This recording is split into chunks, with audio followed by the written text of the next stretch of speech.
Olá, turminha da Matemática Básica, que farão minha prova. Boa tarde, pelo horário do vídeo, né? Vocês devem assistir o vídeo por completo. Disponibilizarei também uma atividade de revisão, né? Que não vale pontuação, é apenas direcionar vocês para conteúdos relacionados à prova. Lembrando que não é a prova, mas se vocês conseguirem fazer uma pontuação boa na atividade, vocês conseguirão com certeza fazer a prova também. Nossa prova também tem questões abertas, então vocês precisam estudar para poder conseguir atingir um bom resultado. E assistindo o vídeo, realizando as atividades, né? Quem realizou todas as atividades com certeza terá um ótimo resultado, tá bom? Então, só conferindo o cronograma que eu já coloquei no grupo, né? Nossa prova ela vai abordar os conteúdos de unidade de medida de tempo, segundos, minutos e horas, unidades padronizadas de medida de comprimento, área de figura plana na malha quadriculada. Então, no primeiro tópico, unidades de medidas de tempo, segundos, minutos e horas, né? A gente precisa lembrar de fazer as conversões corretas de hora para minuto, de minuto para segundo, de minuto para hora, de segundos para minuto. Então, como é que a gente vai fazer isso? Então, a gente tem essa setinha aqui, ó, que é importante vocês lembrarem, né? De hora para minuto, eu faço o quê? Então, de hora para minuto, vocês observam que tem a setinha apontada para cá, ó. Quando eu for converter horas para minutos, eu multiplico por 60. Por exemplo, eu tenho 3 horas. 3 horas corresponde a quantos minutos? 3 horas corresponde a quantos minutos? Se uma hora corresponde a 60, 3 horas vai corresponder a 3 vezes 60, que vai dar 180, ou seja, 180 minutos. Então, sempre que eu vou converter hora em minutos, eu multiplico por 60. E se for de minuto para hora? Observem que a posição da setinha, ela está pegando de minuto para hora, a gente está dividindo por 60. E de minuto para segundos? Então, se eu pegar 3 minutos e for converter em segundos, eu vou multiplicar por 60 também. Então, 3 minutos vezes 60 vai ser igual a 180 segundos. Tá bom?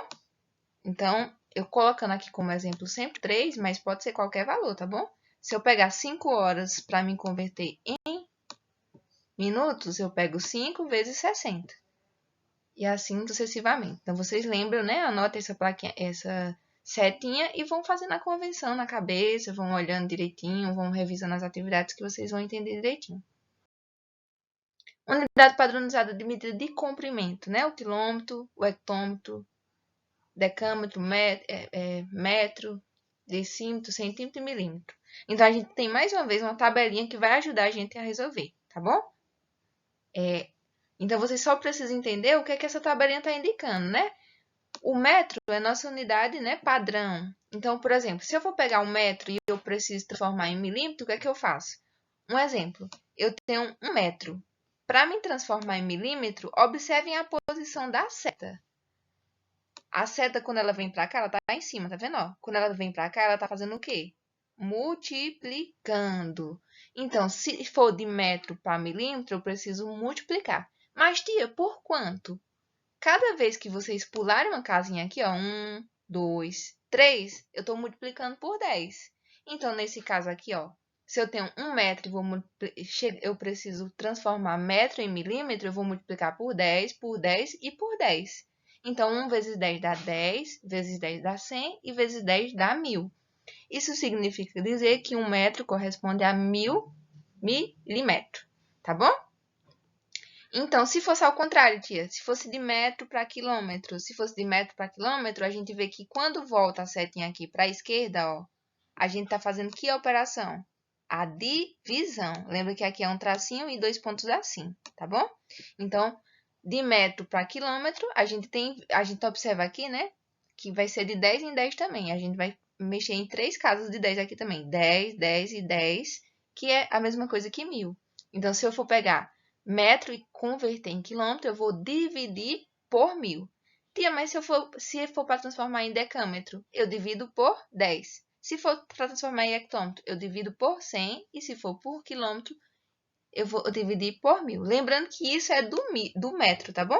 Se eu pegar do milímetro para o quilômetro, o que é que eu vou fazer? Eu vou ter que dividir por 10, por 10, por 10, por 10, por 10, até chegar no último, tá certo? Então, Lá na atividade também vai ter questões relacionadas a isso, que vai ajudar vocês a entenderem como é que funciona. O último conteúdo são áreas de figura plana na malha quadriculada. É um conteúdo bem simples também, que já teve nessas últimas atividades, né? Algumas de forma presencial e outras já online. Foi a área na figura plana. Em aulas passadas, a gente observou que perímetro seria o quê? Era o contorno do nosso desenho, como observamos aqui nessa imagem, ó. Só as linhas laterais, tá bom? E o que é a área? A área é a medida da superfície da figura, ou seja, a quantidade de espaço total que a figura vai ocupar. Quando a gente fala na figura quadriculada, é essa figura cheia de quadradinho aqui. Então, a figura ela vai determinar que cada quadradinho ela mede alguma medida. Então, considerando que cada quadradinho medisse 1 aqui, ó, o que é que eu preciso fazer? Contar quantos quadradinhos eu tenho no total e assim eu vou descobrir qual é o valor da minha área, tá bom? Então, nesse caso aqui, ó, 2, 4, 6, 8. A área desse quadrado rosa vai ser igual a 8 unidades. E desse quadrado aqui, considerando que cada um equivale a 1, vai ser de 2 unidades, tá bom? Mais um exemplo aqui, ó. Fernando quer vender seu terreno representado na figura abaixo, considerando que cada quadradinho que forma um retângulo verde mida 1 metro quadrado, qual é a área total calculada por esse terreno? Então, como é que eu faço para medir, para saber a área total desse terreno? Observem que esse terreno aqui, ó, ele tá figuras bem irregulares aqui, a gente não tem nenhuma variação de tamanhos diferentes. Então, cada um equivale a 1, eu preciso saber qual a quantidade total de quadradinhos eu vou ter aqui. Uma forma mais simples, né? A gente fazia assim, ó. 1, 2, 3, 4, 5, 6, 7, 8. 1, 2, 3, 4, 5, 6. 8 vezes 6 dá 48, né? 48 seria o total. Ou, se eu preferir, eu posso contar de 1 por 1 e descobrir qual é o valor total da área, tá bom? Então, realize a atividade como revisão, não precisa mandar para mim, é apenas para vocês estudarem para a prova. Essa aula é extra, tá bom? E a gente se vê na próxima aula. Algumas turmas já na segunda-feira a gente já vai ter prova. Outras turmas, né? Alguns não vai ser aplicado por mim, mas qualquer dúvida que vocês tiverem durante os estudos podem entrar em contato comigo, tá bom, pessoal? Um abraço e até mais.